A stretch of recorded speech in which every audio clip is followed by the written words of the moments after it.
Call centre officer म्हणजे काय, floor in-charge म्हणजे काय, फायर टीम म्हणजे काय, ते थोडक्यात आपल्या टीम कुठल्या असल्या पाहिजेत.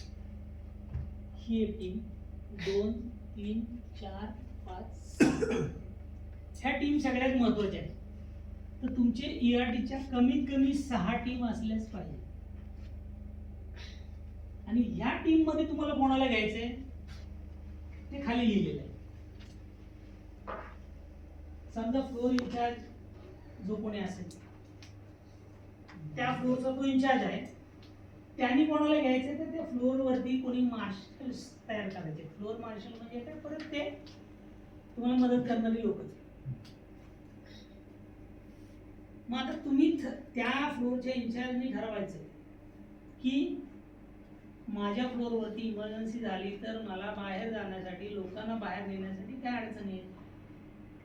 तो आता त्या फ्लोरला आहे ना,